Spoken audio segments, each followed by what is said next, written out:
আপনার নেক্সট কর্পোরেশনের প্রথম দিনই ওখানে গিয়ে আমি বলেছি যে আপনারা একসাথে 6টা 5টা ফ্লাইওভারের কাজ শুরু করেছে।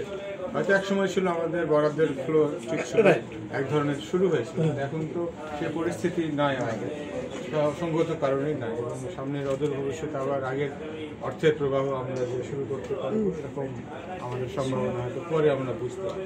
ওনাদেরকে আমরা একটা ইনস্ট্রাকশন দিয়েছি, কালকেও ইঞ্জিনিয়ারিং সেক্টরকে ডেকেছিলাম সবাইকে, যে আপনারা প্রায়োরিটি ঠিক করেন, আমার সবগুলো টাকা বরাদ্দের সবগুলো টাকা ইন্ডিভিজুয়ালি খরচ না করে আমরা আগে একটা ঠিক করি, আমি এটা শেষ করে দেবো এই টাকা দিয়ে, তাহলে 2 মাস পরে আমি আরেকটাকে হাত দেবো, তাহলে একটা করে মানুষের ভোগান্তি থেকে আমরা লাঘব করতে পারবো। আমরা এভাবে প্ল্যান করতে বলেছি। আমরা গেটের ইটাকে ওই যে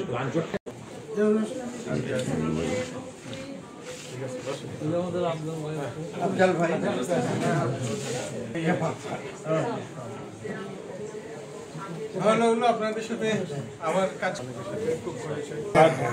এটা আপনাদেরকে ধন্যবাদ যে আপনাদের সাথে ইয়াংদেরকেও সাথে নিয়েছেন, অথবা ইয়াংদেরকে মোটিভেট করতে পেরেছেন। তাদেরকে তো আমাদের জায়গাটা ছেড়ে দিতে হবে, তাদেরকে আমরা উপযুক্ত করে তুলতে চাই। আমাদের সবার কাজের উদ্দেশ্য একটাই, যে আমাদের সামনের যে জেনারেশন আসছে তারা যেন উপযুক্ত নেতৃত্ব হয়ে গড়ে উঠতে পারে।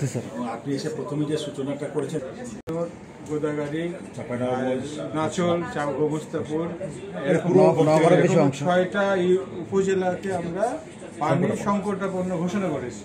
দ্যাট ইজ হচ্ছে যে আর কোনো আন্ডারগ্রাউন্ড ওয়াটার ওখানে করা যাবে না। মজার ব্যাপার এগুলো তো, কারণ এই যে পুকুরগুলো দেখেন, রাজশাহী তো বলতে পুকুরের শহর, পুরো বড় দেখেছি আমি তো অঞ্চলের বিশাল বড় বড় এখান থেকে হলো যে ওই আমাদের হাদির মোড় দিয়ে আমরা যে রাজশাহীতে আর কোনো পুকুর ভরাট হবে কঠোর পদক্ষেপ।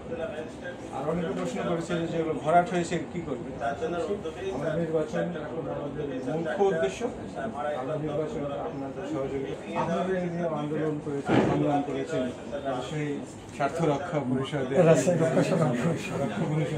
প্রথমেই আমরা কৃতজ্ঞতা প্রকাশ করছি এবং কাজ করেছি, এবং সবচেয়ে বড় ব্যাপার যে তিনি আমাদের পানি সম্পদ মন্ত্রণালয়ে দায়িত্বে ছিলেন এবং তিনি অনেক কিছুই জানেন। তো আমরা গত 5ই আগস্টের পরে রাজশাহী শহর রক্ষা যে বাঁধ খুবই গুরুত্বপূর্ণ, সেই বাঁধে মানে মহা উৎসব, এই বাঁধে মোটামুটি আপনার দূষণ এবং দখল আমরা প্রতিনিয়ত মন্ত্রণালয় বা জেলা প্রশাসক মহোদয়ের কাছে আবেদন করেও এখন মানে কিছু দৃষ্টান্ত 2-1টি দেখানোর পরেও কোনো কিছু হয় নাই।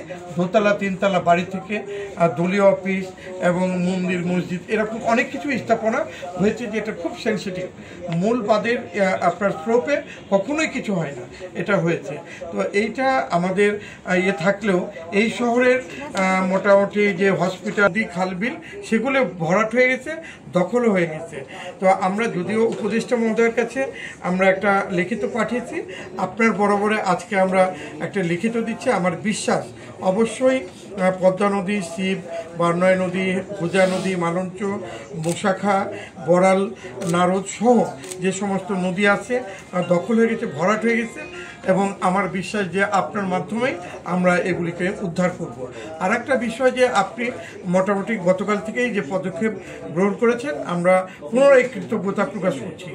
আর যেহেতু আপনি মেয়রের দায়িত্বে আছেন, এই সাহেববাজার থেকে একবারে বিন্দুর মোড় হয়ে শালবাগান পর্যন্ত ফ্লাইওভার হয়ে যে কংক্রিট ওয়ার্কটা বন্ধ আছে, কিন্তু মানুষের যে আপনার কষ্ট এবং যানজট এবং ফুটপাত দখল সহ ছিনতাইও হচ্ছে।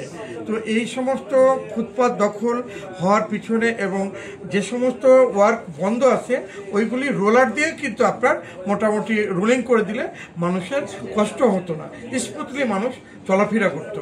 আমরা তো খাজনা ট্যাক্স দিচ্ছি সিটি কর্পোরেশন থেকে, আর নাগরিক সেবা যেটা পাওয়ার কথা সম্পূর্ণ এটা একবারে আমরা বঞ্চিত।